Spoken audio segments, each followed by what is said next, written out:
परम पूज्य गुरुदेव परम वंदनीय माता जी के दिव्य संरक्षण में, परम पूज्य गुरुदेव की परम वंदनीय माता जी की तपस्थली, उनकी ज्ञान कर्म संकल्प भूमि, शांति कुंज हरिद्वार का ये दिव्य प्रांगण, ये समय जिसके भी जीवन में आता है और जो भी इस समय के मूल्य को महत्व को समझ पाता है, उसके जीवन में समय एक नए सौभाग्य की, एक नए भाग्य की, एक नई ऊर्जा की और एक नए प्राण की संरचना करता चला जाता है। शर्त एक ही है कि हमें समय के मूल्य को समझ पाने की सामर्थ्य अपने अंदर विकसित करनी होती है।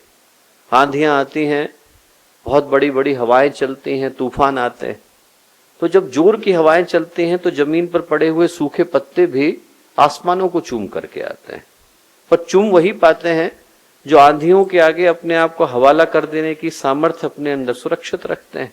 जिसने अपने आप को हवाले कर दिया, उसको आंधियां उठा करके ले जाती है, आसमान की सैर करा करके आती है।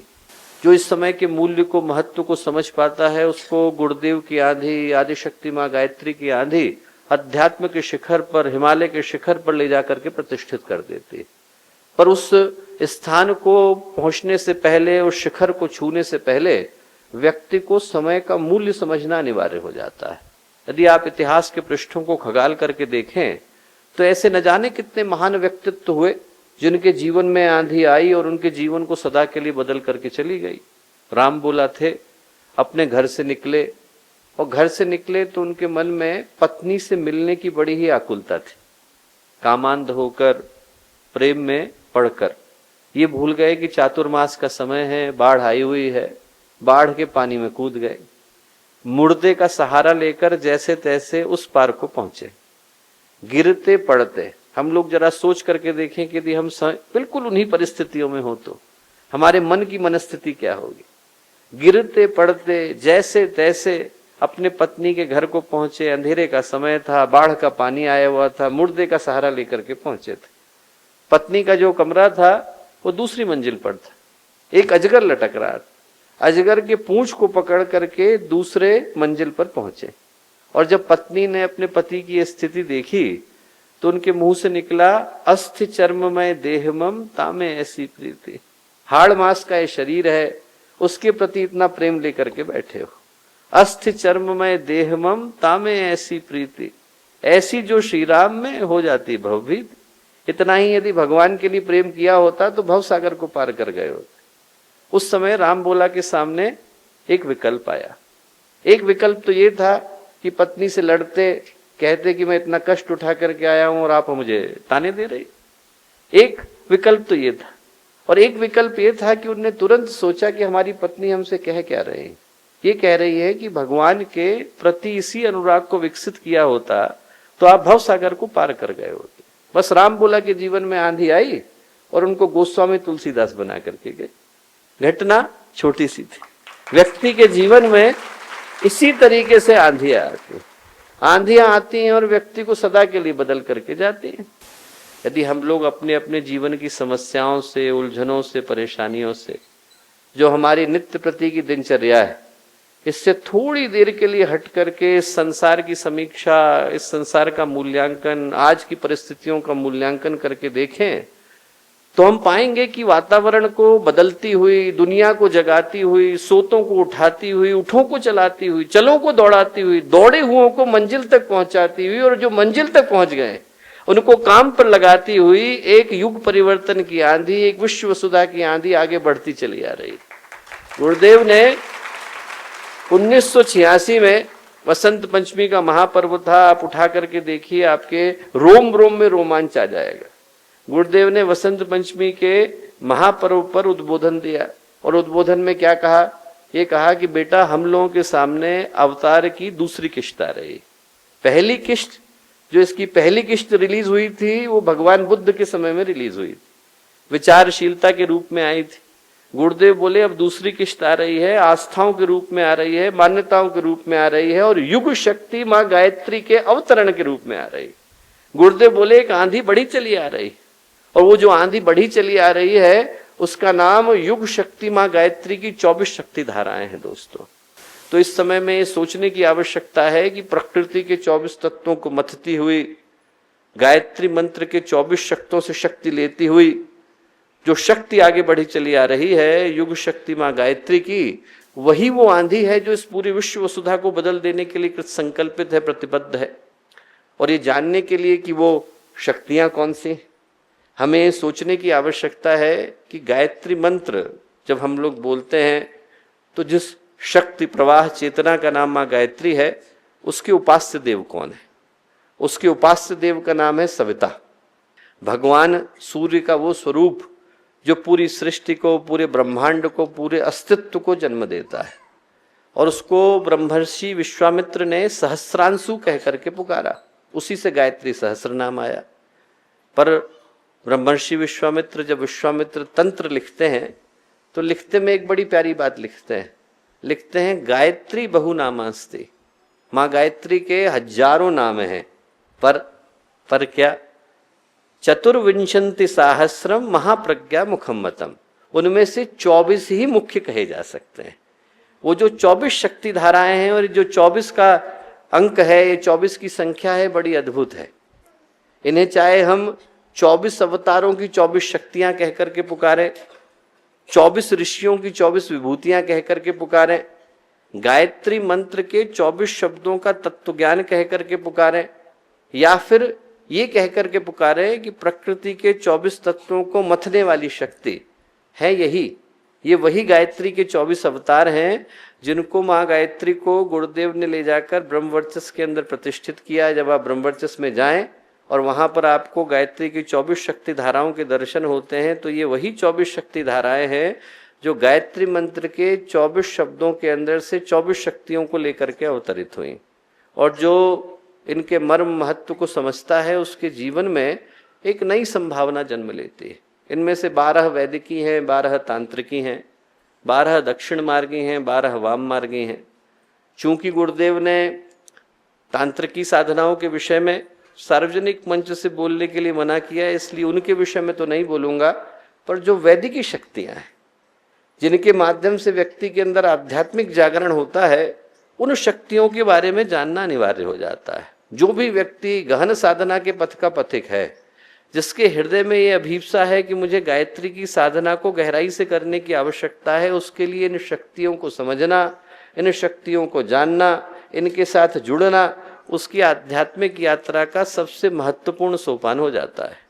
और वो जो शक्तियां हैं, वो जिस व्यक्ति की समझ में अच्छी तरह से आ जाती हैं, उसके जीवन में सौभाग्य का सूर्योदय अपने आप होकर के रहता है। और सूर्योदय होता किसके जीवन में? सूर्योदय होता उसके जीवन में है जिसके जीवन में प्रकाश आता है। और प्रकाश किसके जीवन में आता है?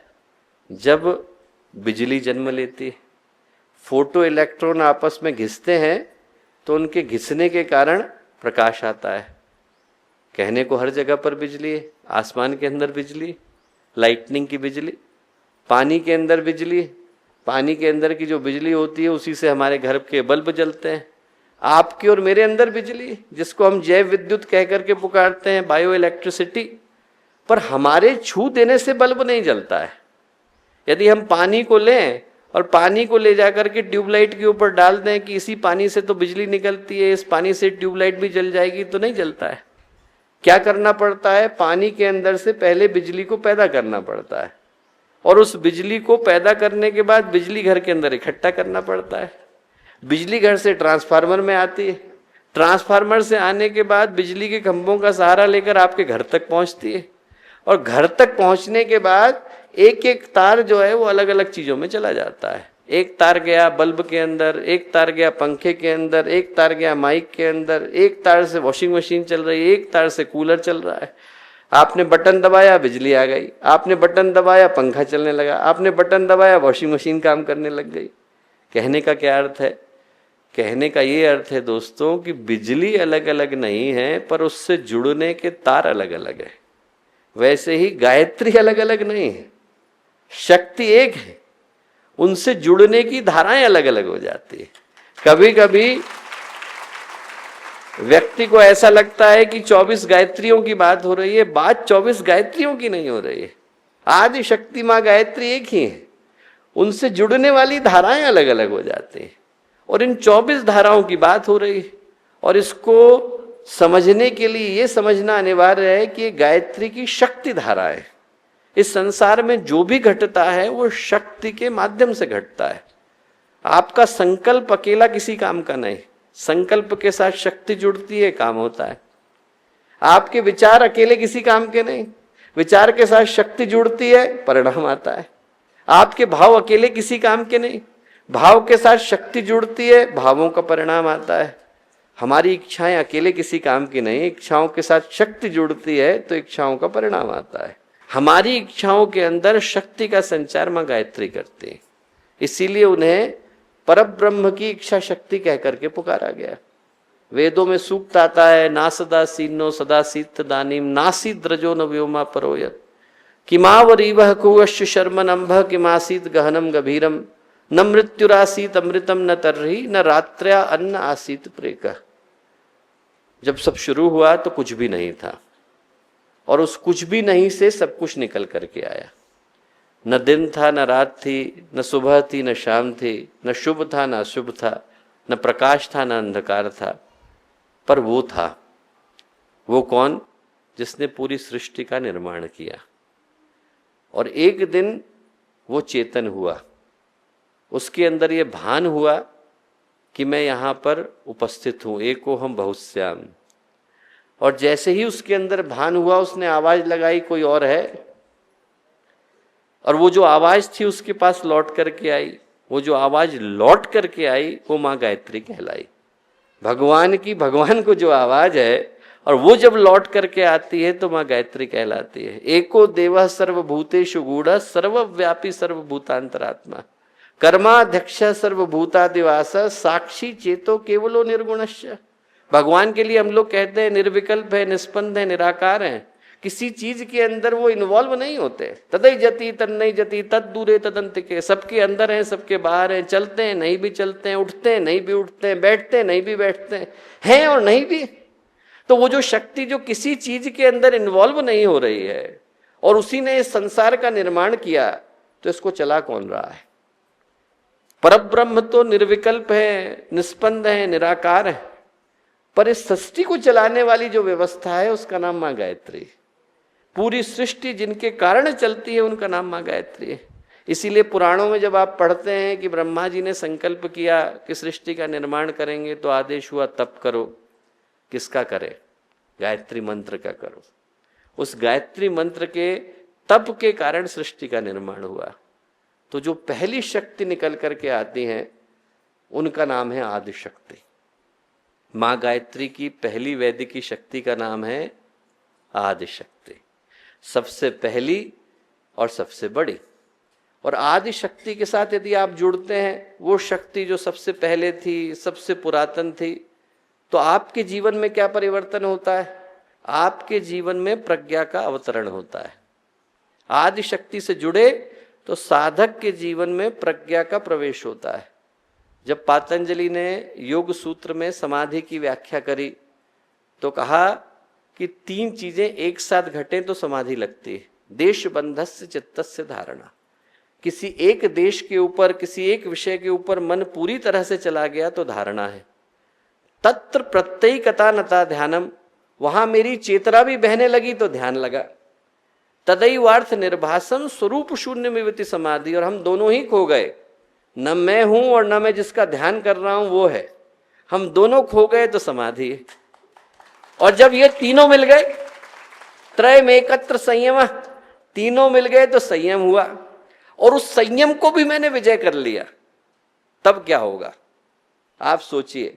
मन खो गया तो धारणा लगी, चेतना खो गई तो ध्यान हुआ, आत्मा खो गई समाधि हुई, तीनों खो गए संयम लगा, संयम भी चला गया। उतनी ऊंची कक्षा की बात हो रही है, तब क्या होगा? तज्जयात प्रज्ञालोकः, तब प्रज्ञा का अवतरण हमारे जीवन में होता है। इसीलिए गुरुदेव ने आदि शक्ति के इस अवतार को क्या कह करके पुकारा? प्रज्ञावतार, निष्कलंक अवतार। जब व्यक्ति आदि शक्ति से जुड़ता है, पहली शक्ति से जुड़ता है, तो आपके जीवन में जो चमत्कार घटता है उसका नाम है प्रज्ञा। प्रज्ञा का अवतरण होता है। और आदि शक्ति के बाद जो दूसरी शक्ति आती है उनका नाम क्या है? ब्राह्मी, ब्रह्म की शक्ति। उत्पादन करने वाली शक्ति। ब्राह्मी का मतलब पावर टू गिव बर्थ। ये शक्ति जहां जुड़ेगी वहां पर उत्पादन होएगा। ब्राह्मी शक्ति धरती के अंदर समा गई, धरती ने अन्न देना शुरू कर दिया। ब्राह्मी शक्ति ब्रह्म के अंदर चली गई, सृष्टि बन गई। ब्राह्मी शक्ति मां के अंदर चली गई, बच्चा पैदा हो गया। जहां पर ये शक्ति जाएगी वहां पर उत्पादन होना शुरू हो जाएगा। हम लोग छोटे थे तो गुरुदेव के पास लोग गए, गुरुदेव से जाकर के बोले कि गुरुदेव यहाँ पर चीजें कम पड़ रही हैं। गुरुदेव बोले बेटा मैं यहाँ पर ब्राह्मी शक्ति का अवतरण कर चुका हूँ, यहाँ पर जितनी आवश्यकता होगी वो कभी कम नहीं पड़ेगी। आवश्यकता से ज्यादा शांति कुंज में रहेगा नहीं, आवश्यकता किसी की कम पड़ेगी। आवश्यकता से ज्यादा हमें कभी जरूरत पड़ती नहीं, जितनी आवश्यकता पड़ती है उतनी गुरुदेव पूरा कर देते हैं। वो ब्राह्मी शक्ति है। और ब्राह्मी कहाँ पर सवार है, किस वाहन के ऊपर सवार है? हंस के ऊपर सवार है। हंसारूढ़ श्वेतांबर धारी। हंस की क्या विशेषता है? दूध का दूध, पानी का पानी। इंसानों के अंदर यही शक्ति आ जाए कि वो दूध को अलग कर दें, पानी को अलग कर दें, ज्ञान को अलग कर दें, अज्ञान को अलग कर दें, शुभ को अलग कर दें, अशुभ को अलग कर दें, क्या सही है क्या गलत है इसको अलग कर दें, तो हम क्या कहते हैं? परमहंस। ऐसे व्यक्ति को हम लोग कह करके पुकारते हैं परमहंस। हंसों के अंदर जिसके पास ये शक्ति है वो राजहंस, इंसानों के अंदर जिसके पास ये शक्ति है वो परमहंस। रामकृष्ण परमहंस के पास एक व्यक्ति गए, सोने का हार लेकर के गए। बोले मैं बड़ी मेहनत से लेकर के आया हूं, बड़ा सुंदर हार है, किसके लिए बनवाया? रामकृष्ण परमहंस ने पूछा। बोले माँ काली के लिए बनवाया है, आप उनको चढ़ा दीजिएगा। बोले तेरे लिए मूल्यवान है तो माँ के लिए भी मूल्यवान है। बोले जिसने पूरी सृष्टि बनाई है उसके लिए तो ये धूल के बराबर है। बोले तुझे लगता है सोना कीमती है तो क्या भगवान को भी लगेगा सोना कीमती है? जो परमहंस होते हैं उनको ये समझ में आ जाता है क्या त्यागने योग्य है क्या लेने योग्य है। इसीलिए वो हंस पर सवार है। एक हाथ में पुस्तक है, एक हाथ में कमंडल है। पुस्तक पुष्प कमंडल माला। क्यों? क्योंकि पुस्तक सद्ज्ञान का प्रतीक है और कमंडल सद्कर्म का प्रतीक है। आप यदि आदि शक्ति से जुड़े तो आपके जीवन में किसका अवतरण हुआ? प्रज्ञा का। आप यदि ब्राह्मी से जुड़े तो आपके जीवन में किसका अवतरण हुआ? विवेक का, सद्ज्ञान का।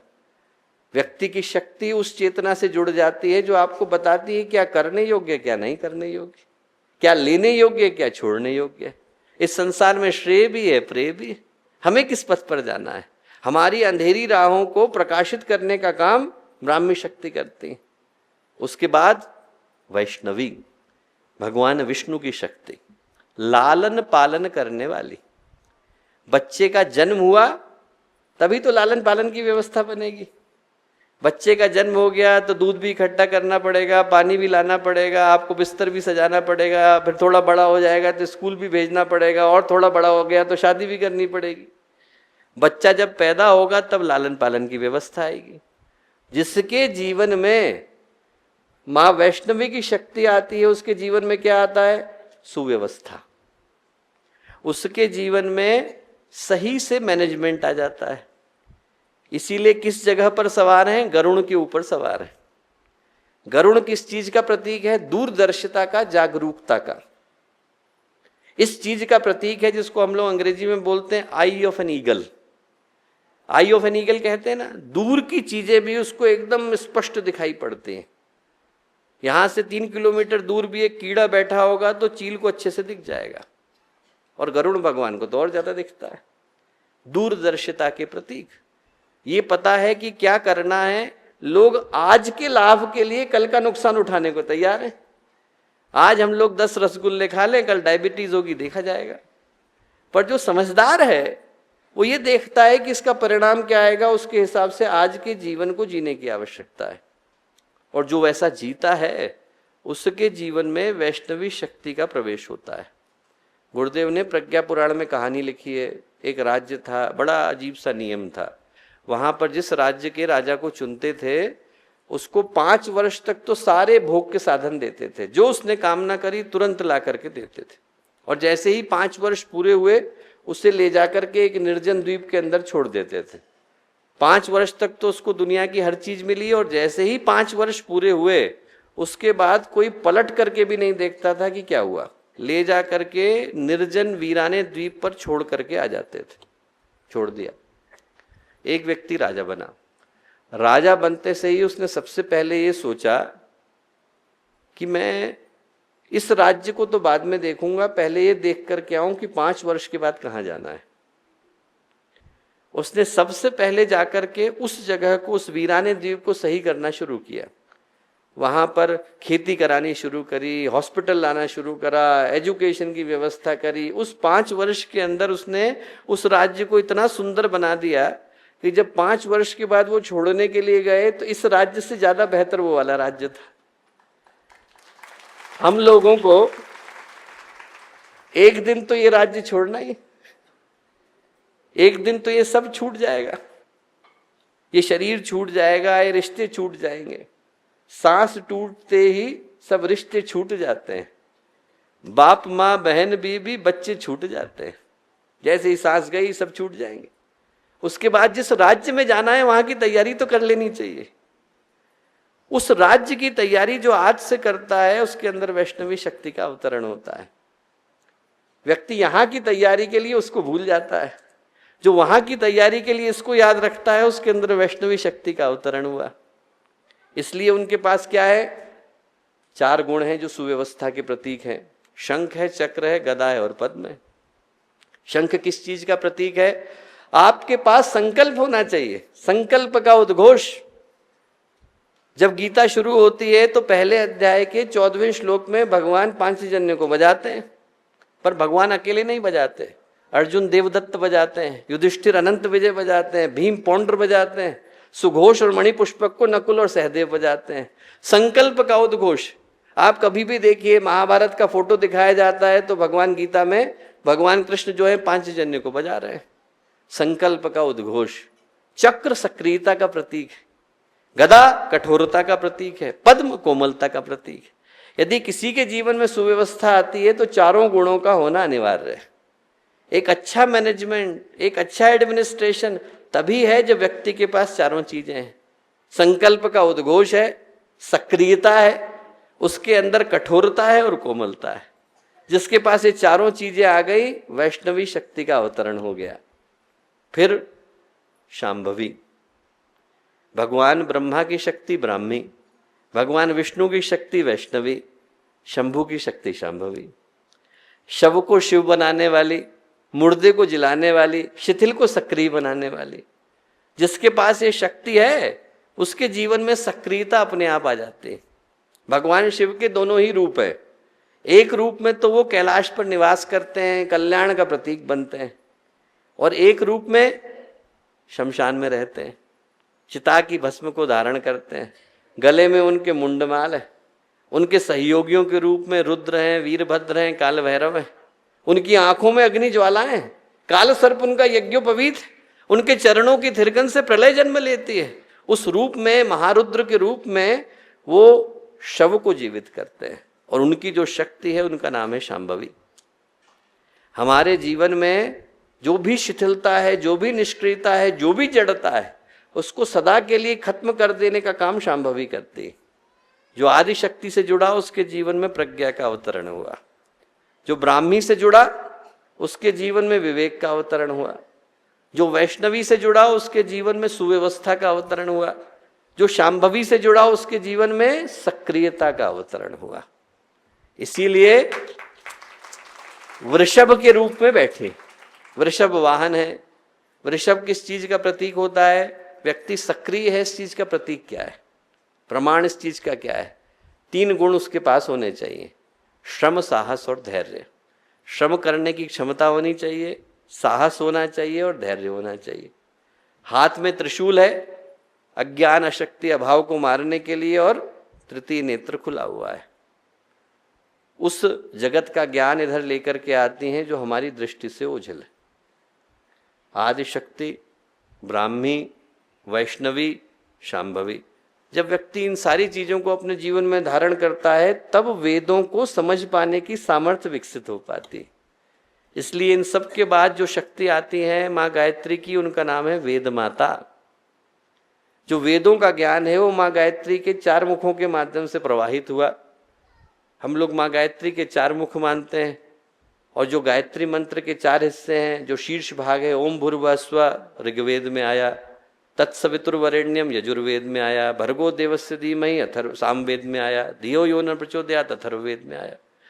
4 वेदों की 4 धाराएं माँ गायत्री के माध्यम से वही, चाहे हम उनको 4 वर्ण कहें, चाहे 4 आश्रम कहें, चाहे हम उनको 4 अंतःकरण चतुष्टय कह करके पुकारे, या 4 वाणी कहें, परा पश्यन्ती बैखरी और मध्यमा कह करके पुकारे, हैं वही। तब व्यक्ति वेदों को सही दृष्टि से समझ पाता है, और जिसको वेद समझ में आए वो विश्व के कल्याण का भाव रखता है, और उसके अंदर देवत्व जागृत होता है।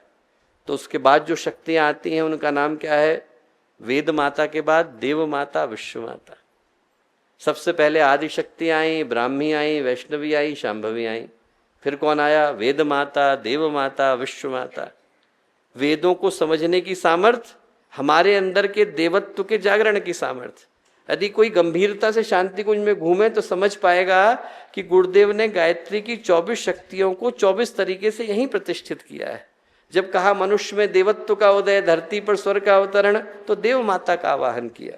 हमारे अंदर का देवत्व जागे, और हमारे अंदर के देवत्व के जागने का अर्थ क्या है?